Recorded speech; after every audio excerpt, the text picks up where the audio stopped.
Welcome to Quilting on the Side, the podcast where we uncover the secrets to turning your passion for quilting into a profitable side hustle. I'm Tori from the Quilt Patch by Tori. And I'm Andi from True Blue Quilts. And together, we're your co-hosts on this exciting journey of creativity, entrepreneurship, and all things quilting. We're here to help you navigate the world of quilt pattern design, course creation, digital marketing, and running an online quilt business. We've been through the ups and downs ourselves, so we know what it takes to make money from your favorite hobby. That's right, Tori. We're going to share our experiences on how we've grown our businesses while balancing family with other paying work responsibilities. It's not always easy, but it's definitely possible. Welcome back to another episode of Quilting on the Side. Tori and I are very excited to hear more of Annette's story. We have Annette Wagner with us, who I actually met in the chat of a YouTube Live. We were both watching another quilter and got to talking, and I heard that Annette has a very interesting class that she teaches for quilting. So I really wanted to dive in and hear more about her story. So Annette, tell us a little bit about how you started quilting and how you're teaching quilting. Oh, well, I don't know exactly when quilting actually started, but I started sewing when I was a young child, making clothes for my trolls and Barbie back in the day. And of course they needed blankets and stuff too. So you got to decorate the whole house. Barbie needed her apartment and trolls needed their little cave decorated. So it all started with that and then evolved and just got bigger and bigger. And I was making my own clothes and dresses and gifts and just kept blossoming and blossoming, getting bigger and bigger and bigger. And then one day you find yourself, you're just doing nothing but a lot of quilts for people. Yeah. And it has woven its way into your day job too. Tell us about that. Yes, indeed. Well, because I retired teaching, and then I had a friend who was superintendent and said, "Oh, please come back. I really need somebody just for a year. I said, "Okay, I'll come back for a year." And then she left, and then the new superintendent, and then there was a new principal, and then another new superintendent and another new principal, and they just kept saying, please stay for continuity. And I said, you know what, yep, this is my community, I will stay. Okay, now it's 8 years later, and so in order to keep teaching, they said, well, we'd really like to bring back some more life type skills. I said, fine, I will teach it, but I am going to teach sewing or I'm not going to do it. And they said, anything you'd like to do, that's fine with us. You write the curriculum, we'll do it. And they were very supportive. I have a really great superintendent who's very supportive, Dr. Rachel Kowalski, and our principal, Ginny Wallinga. And they just about gave me anything I pretty much asked for within reason on a small scale. And the kids took off with it. In fact, the guys were raving more than the girls. They were going nuts over it. They're going, oh my goodness. And we started with hand sewing and having that hand sewing lead into where it kind of crosses over that you need to know with them early embroidery stitches that are a little bit decorative. And then they've got to make something that way, a little sachet, and put a blanket stitch around it. And then it's like, well, you're going to be doing some straight stitching, and a great way to learn straight stitching is sewing a quilt. So let's learn how to design blocks.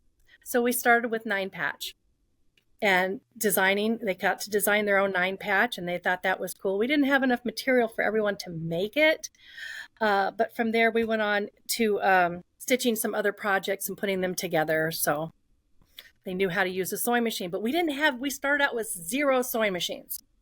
And my superintendent got up on the horn and she says, I've got this covered. She just went out there and she put it out there on Facebook, which we no longer have a Facebook page, but that we needed your old, unloved, unwanted sewing machines. And the people brought them in.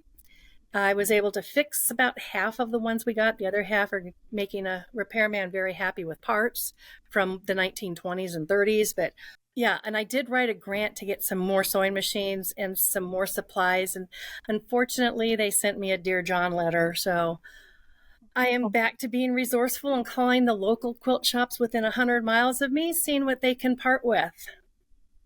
Because it will help. Anything will help. Because these kids are excited. We'll definitely put that out on our blog and our social media. Because I mean, I understand if people can't ship things to Michigan, where Annette is located. No, I'm not expecting that.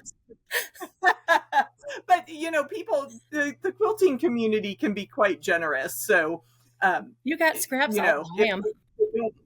If they don't want to mail things a long distance, perhaps they can find an effort in their local area, because you can't be the only home arts teacher that is trying to get the youngest generation interested in quilting. I would encourage them all, any quilt shop out there, any fabric store out there, to call their local high schools and find one that is doing something and support them, because otherwise they're disappearing and they're not coming back because they don't feel they're necessary, which was one reason I didn't get the grant. Was they kind of told me that, well, it's intergenerational, okay, but we're going in a more traditional direction. And I feel like saying there's nothing more traditional than learning how to sew. So, right. But there you go. It's their money. They can do what they want with it. It's not for me to tell them what to do. And I would say, now that you've got one draft of a grant proposal written, you can probably find some other ones to recycle that information and try again. I'm actively looking, and I'm hopeful. And I've already heard back from a quilt shop in Kalamazoo, and they asked me to come as soon as I get back. They said, "Come in, let's sit down and talk and see what we can do." So, because I'll take any help that they can give me. I'm like, great. If you're willing to sit down and talk with me, that's half the battle. Have you reached out to any local quilt guilds? Just since we're batting ideas around, just asking about quilt guilds. Well. Or maybe fabric other than machines. Where I live, there isn't anything too local to anything. Kalamazoo is about an hour away from me, and that's not entirely local, but it's something. Yeah, I've thought, well, when I get back there, it's gonna be a whole lot easier to reach out to these places rather than get on the phone and say, "Yeah, no, I can't come in and talk to you. I'm not gonna be home for 2 weeks." For our audience, Annette is on her summer vacation in California. So that's why she's talking about going home to Michigan. And you said you've got some sewing machines in the classroom that you've picked up over the years. Just a side note, are any of the kids interested in the mechanics and the repair of these machines? Because that's another avenue to get people in the industry. Yeah, we only brought sewing into the classroom last semester. And so we've only had these machines, and I had to go through and test each one of them, and which is how I found out, okay, this one I can repair easy enough. This one's beyond repair for me. It's going over my head. And so we only had it this one time, and the kids went crazy over just being able to learn to sew, and they can put buttons on and sew a zipper and, make a bag, like a laundry bag or something, and go with that. And they want more. And it was one reason I wrote for the grant, so we could go into intermediate levels and open the machines and show them how it works, and advanced levels. But without that, I don't know how much further we're going to be able to take it this year. Not that I want to stick around for another year, but. Have you connected with any other of the, I think it's the career technical education teachers that do some of these life skills type classes? Have you connected with other teachers that are trying to do these sewing efforts in the classroom? I haven't met anyone around our area that is doing it. As far as I know, we're the only school in our county doing it. But when I get back, that's a new avenue to look at and say, okay, fine, I'm going to look outside our county and see what's going on. Yeah, so that's another aspect for our audience. If you know any school teachers that are supporting similar efforts, please let us know, and we'll get the information to Annette so that she can pass on this program and have it continue. Yeah, I would love to see it continue. I would love to see. my pipe dream has been to have a fabric store in Colon and have enough to have a classroom in there. But yeah, it's a pipe dream. My goal this semester when we go in there is they will put a 9 patch together on their own. And then we'll take those 9 patches, put them together, and I will take them and put them on my long arm and bat them, back them, bind them, and then the school can auction it off for money to continue with the program. Yeah, that would be great. The other thing to do would be to design a t-shirt quilt with all the spirit t-shirts that the school has, and then do a kind of 50-50 raffle at the football game. I am doing that. I am doing that. Fun. They gave me old jerseys from football and baseball and basketball and cross country, putting those with t-shirts that were given away at the football games, putting them together. I've been cutting them out and interfacing each single one of them because they are stretchy little boogers, and putting it together for them to raffle off for the sports teams to raise money. Because again, we're a small town. We don't get a lot. And in order even to continue these sports, which the kids love so much, and for some kids, that's the only reason they come to school is so they can participate in sports. So anything to keep a kid in school. Definitely. I would really love to hear about how you built out the curriculum, because you mentioned that they kind of put you in charge of it. So how did you kind of build up the skill levels? How did you figure that out? Well, I found my old Girl Scout stuff from Brownies. And I started with that book that I had, that and then YouTube. I went to searching for that kind of stuff and went out on the internet and, okay, where should I start? Who's done this before in classes across the U.S. or whatever, and found a little information. And so, obviously started with hand sewing with just the basic stitches. I'm like, no matter where you are, you can repair a split seam, a hem, if you know how to thread a needle. So let's start by threading needles, folks. And I gave them little sample squares to use and write down on it. This is my running stitch. This is my back stitch, so that kind of thing. And then it's like by the time we were done with hand stitching, they were ready for a machine. I'm tired of it.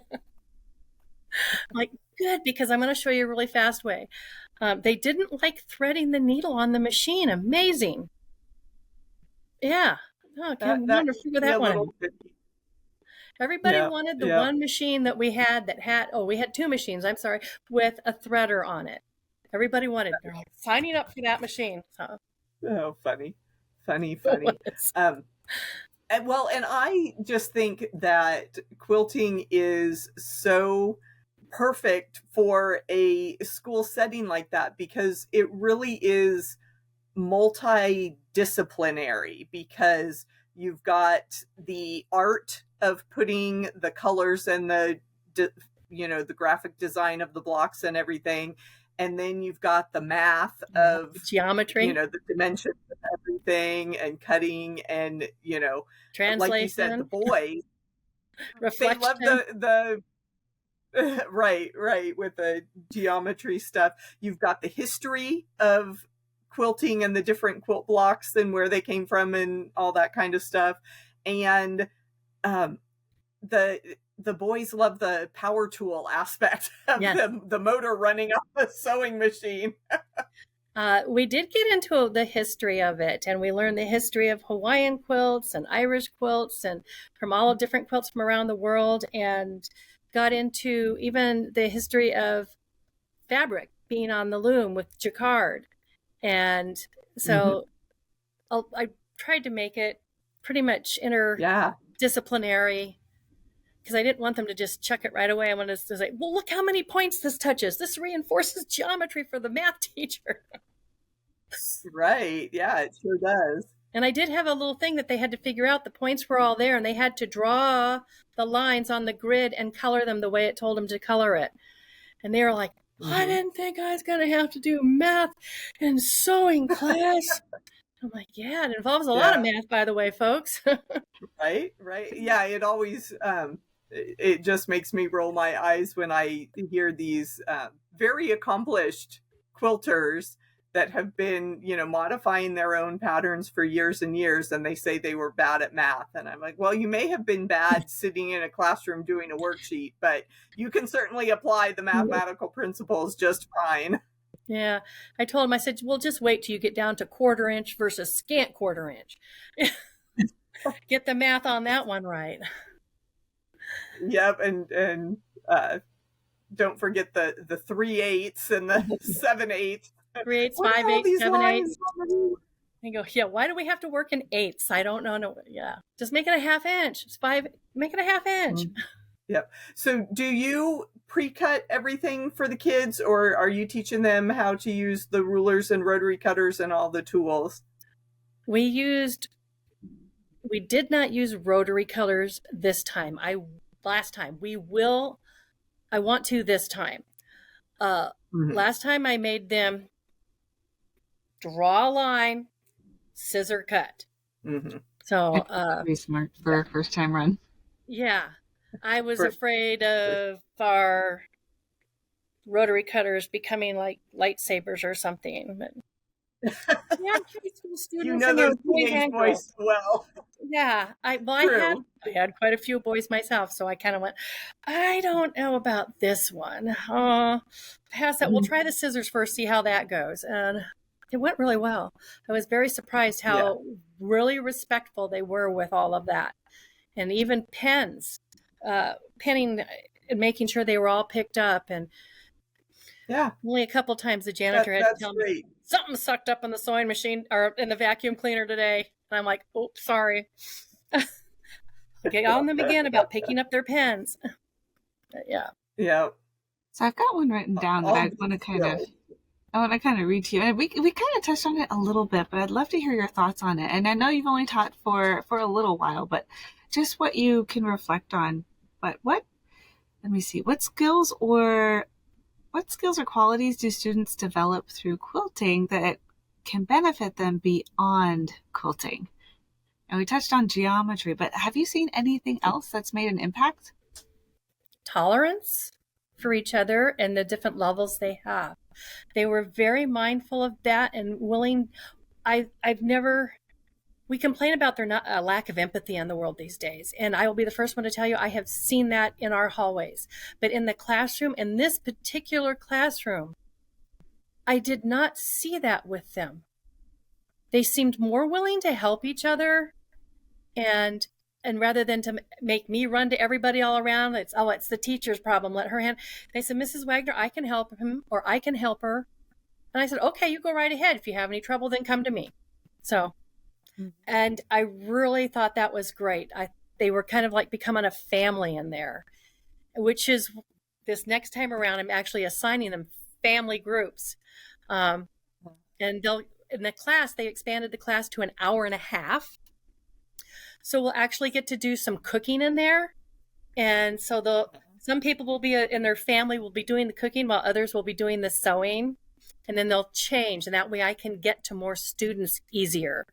So I'm like, okay, this is going to be good. And they're going to have to behave like a family and eat together and then show each other the projects they've been working on and talk to each other. And just like if you would in your own home. Yeah, you've developed a great environment for that. I love it. Yeah. Trying to bring that back into home. I don't know if they'll carry it on into their own lives, but I hope so. But at least you've given them the experience. So that's wonderful. Thanks for coming out of retirement too. I'm going back in. I'm going to go back in. I sat down with her already. Oh, she could be listening when this comes out. I don't know. Maybe you might. I kind of told her, I'm like, you do know, I don't want to do this forever.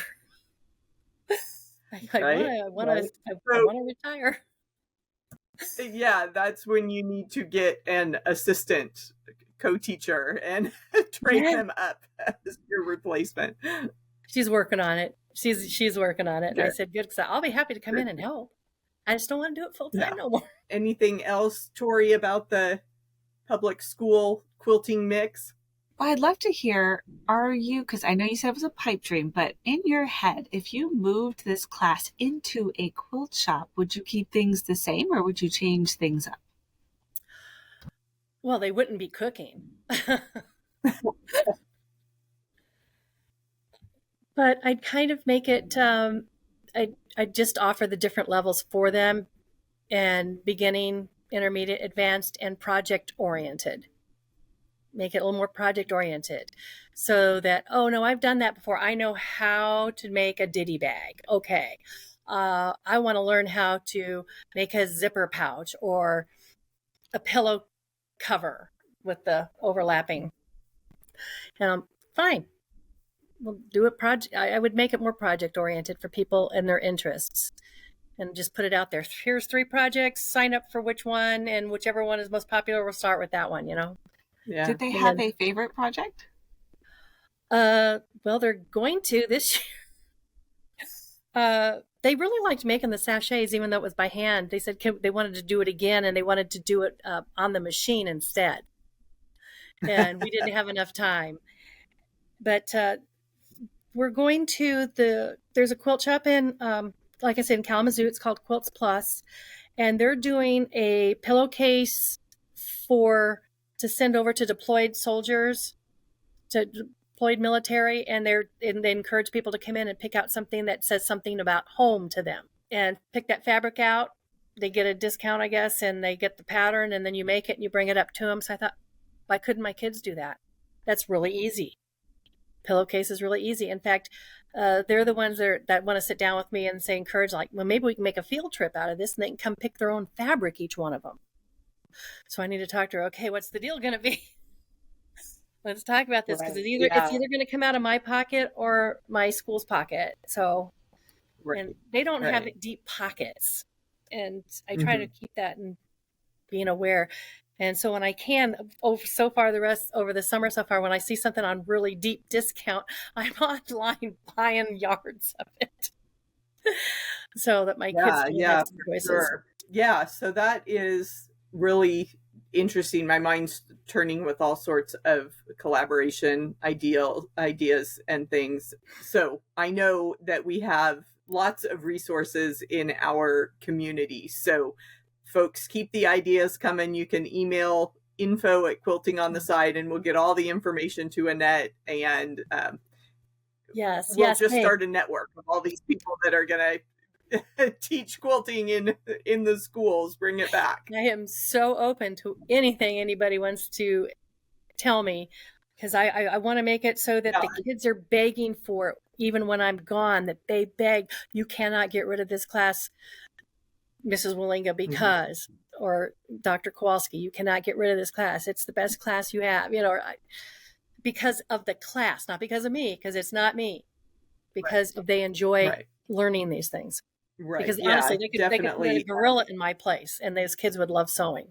So some days I am a gorilla.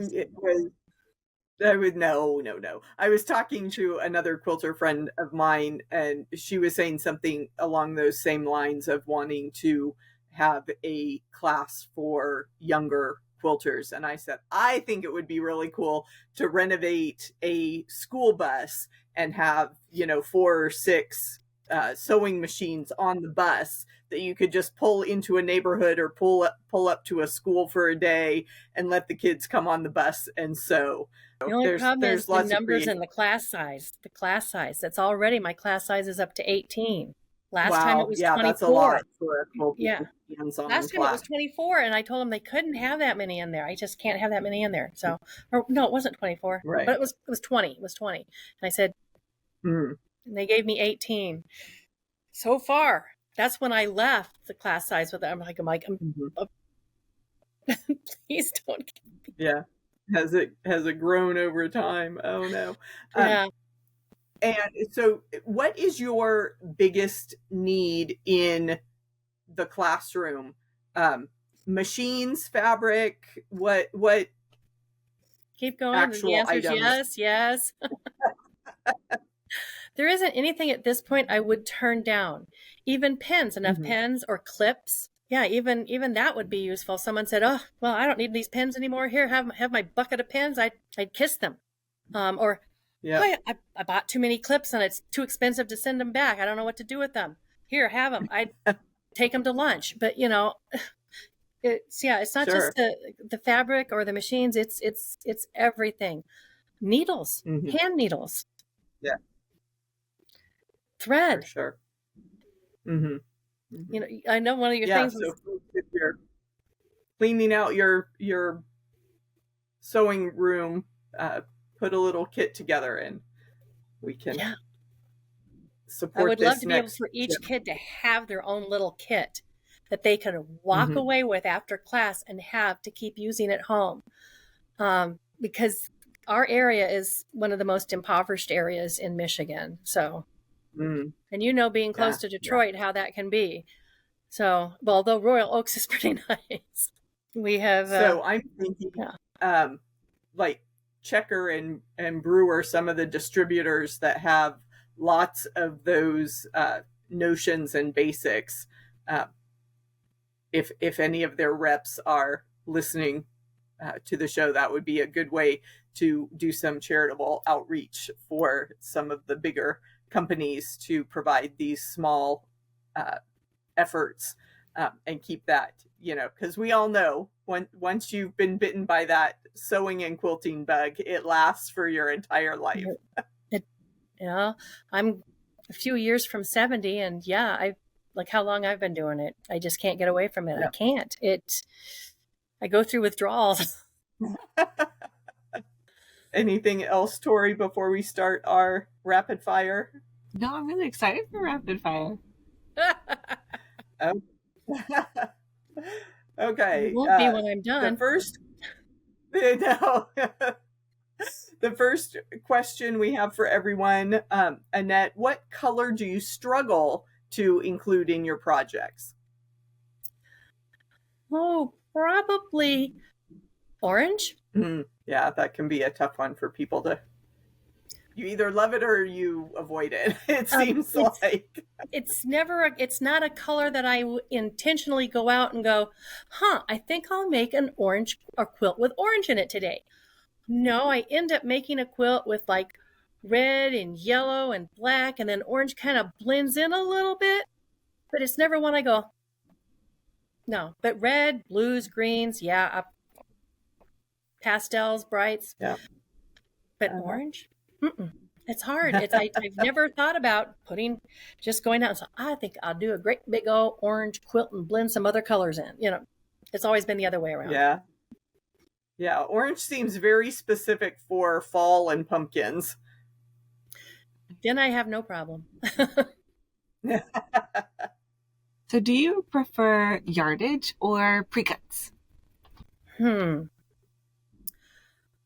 Both. I love touching yardage. That's the crisp smell of fresh yardage. It sings to me. It speaks to me.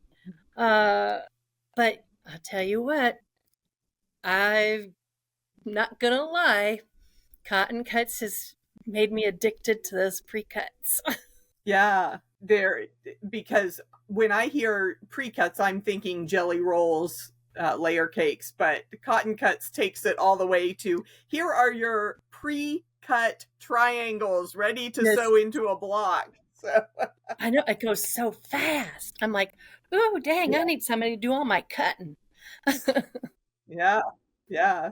What have you found as your favorite notion in your sewing room, Annette? Anything left-handed.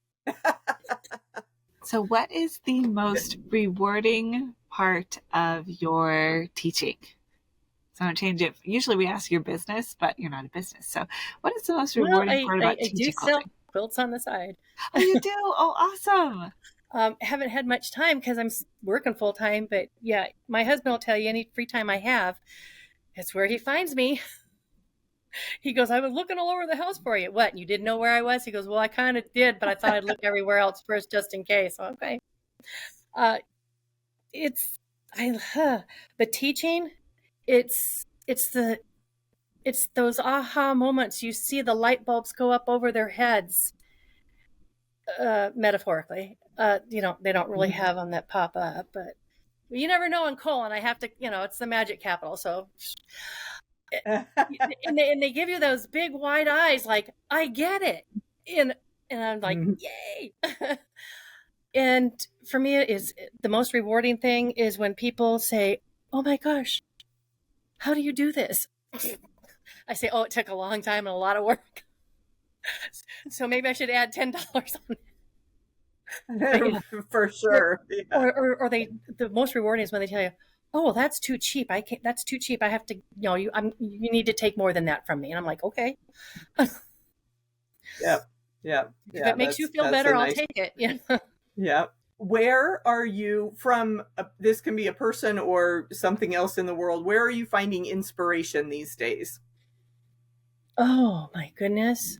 Like I said, the fabric gives me most of my inspiration. I look at that fabric and I envision something, and then I'm looking for the rest of the fabric I'm supposed to put with it that just popped in my head. So I'm liking these quilt shops that put those all their bolts together for a fabric line. Because then I'll look at one and I'll go, ooh, and then there's the rest of it. And I'm like, hey, it's all here. Pull them all out. Let's go. So, and then that's pretty much it, depending on how quickly I want to get a quilt out. Sometimes my inspiration, I'll just start going through my, I have notebooks filled with some of the pages, quick quilts. In other words, 3 hours or less for a quilt top, maybe 4 or 5 hours. They're all in there. I have a notebook and I start thumbing through it and I'm like, oh, I'll do that one. Okay, where's my fabric? Because I've got a fabric stash. Like, oh, I keep the closet door closed so my husband doesn't see how much there is. So, not that he'd care. Yeah. He wouldn't. Right. But. So our last question for you is, how many quilts are in the room with you right now?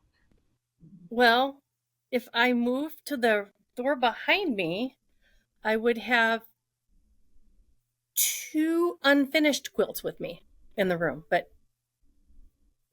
And if I was at home, it would be a different answer. But yeah, no, right now I have 2 unfinished quilts. That's right. I forgot you were on vacation. I forgot, but that's still impressive, having 2 quilts with you even on vacation. One's a batik, and the other was just a traditional blocks. So. Nice. Since we're talking about having quilts around, how many do you have in the classroom? Do you just have like one sampler up for the students to reference, or how is your sewing classroom decorated? Well, it's not the only class I teach there. I also have yearbook. Oh, which, by the way, hey, anybody, if you businesses want to do something, I bet I can put a sponsorship in the yearbook for you. So I have these other classes that I have to do, but they're all held in the room that's got the kitchen in it and this whole big area with the big tables for cutting and everything that they can sit around. And yeah, I'll probably bring, last year I had 1 quilt out that I put up every time the class came around. I'll probably leave it up this time because it's in a room that you'd expect it, because I want it to look more home-like. So yeah, there'll be a lot more of that. I might have 2 up there. Yeah, and hopefully your students are well behaved, because I had a quilt hanging in my math classroom just because I needed something nice to look at, and kids enjoyed it. They, especially the ones that finished the test early and would just zone out looking at it. But one day I did find some ink pen marks on it. So, be careful. It may not. I've had other things up where that's kind of happened, and we've had talks about respecting other people's property. It may be beautiful to look at. You might want to touch it. That's fine, but you should always ask first. Mm-hmm. And I said, just as much as if you saw $100 bill laying on a table, it's not yours. You didn't put it there. So why would you touch it? Mm-hmm. It's not yours. You leave it. You might let somebody know there's one laying there, But I said, the respectful thing to do is, it's not yours. You don't touch it. You see it hanging on the wall. You have eyes. You want to see it. You see with your eyes. You don't see with your hands. Now, if you want to touch it, all you have to do is ask permission. Because all I do is say, well, check your hands out, put some hand sanitizer on or whatever, and then you can touch it all you want. Or go wash your hands. Teach them the white glove rule of quilt shows. Yep. But yeah, I don't really take anything into the classroom that I would expect it to stay pristine for judging or legacy. I would not. Right. Yes. I've known better than that. Well, we're so glad that you are sharing your love of quilting with future generations. Annette, you mentioned that you do some long arming commission quilts. What's that aspect of your business? It's basically because I started long arming because I got tired of sending mine out to get long armed. I'm like, gee whiz, I could have bought a long arm already by with what I've spent. So I did. I went and bought a long arm and just been doing that for myself on the long arm, basically. And for other things that were people give me their t-shirts and say, can I have a t-shirt quilt? Can you make this for me? And then I long arm it. I consider that long arming for myself still, because that's part of the price of the quilt. So I have, when I get back, I thought, when I actually retire, this is when I thought I will start telling people, send me your quilt tops and your backings and I'll long arm it. But that takes more time, and that's something I don't have Monday through Friday right now between yearbook and this class. Right. Yeah, for sure. Do you have a website or anything for people to get in touch with you, or would you like us to just forward any information we get? I'm going to let you forward it. I have been someone who has been anti-Facebook. I had a Facebook page at one time, and I just moved away from it because I didn't like the negativity, and I haven't been on it in years. I do not have a formal website. My son's been after me. He goes, Mom, if you're going to do something, you really need to. And I'm like, yeah, I know. Because I actually do want to start tutorials on YouTube, because I thought, gee, it would be nice for my students to be able to go back and look and see them and do that. And that's something when I get back, my son said we'll work on. So. Well, stay in touch with Quilting on the Side. We have lots of resources for building your website and getting started with some of those things. So stay in touch. Well, Annette is doing some fabulous things teaching quilting and sewing to a group of high school students. Yes. Amazing. Tori, what was your biggest takeaway from our conversation with Annette? I love where she's positioned. There's a lot of talk about growing the industry, and she's right there where we could get the love in early to students. But my biggest takeaway is probably how, if you are looking for a way to create income with teaching and don't necessarily want to start a business, or if the business is not sparking your interest and passion like it does for a lot of us, you can go to, and she spoke to the superintendent. So if you're in a smaller school district, you can go up and propose this idea to the superintendent and maybe even get into a school. And it doesn't necessarily have to be a public school. It could be a private school. It could be after school programs, or anything like that, where you can actually get in and start teaching quilting and make some extra funds. That doesn't necessarily have to be a business. Yeah, it's if you have that bug for teaching and you love quilting, then there's ways to merge the two. I love it. What was your biggest takeaway? I really loved our conversation about the multidisciplinary nature of quilting. How she said she talked about the history of quilts and sewing machines. She teaches the kids a lot of math. She teaches them interpersonal skills and working together. And it was a lovely reminder of how well-rounded we can be as quilters, and kind of inspirational that, you can reach someone through one avenue. You can reach that artist, but then enrich their understanding with these other skills and disciplines as well. So Annette's doing a great job, and I love that she is able to bring quilting to the next generation. And for our listeners listening, for those listening, I do want to emphasize that this can also be incorporated, some things we talked about, in your classroom. So if you want to help build a community, maybe you can include a combo cooking and quilting class where they sit down as a family. You never know. It's a great idea to even move forward into the business side of things if you can find a space. Really, I think that might be the biggest roadblock. But I love that. I also love that idea. I'm glad you shared that takeaway. What a great discussion. If you enjoyed this episode of Quilting on the Side, please leave us a review on whichever platform you're listening. It can be iTunes, Spotify, or even our YouTube channel. And hit the subscribe button so you don't miss our next chat. Until then, remember to have fun in your business and do a little quilting on the side.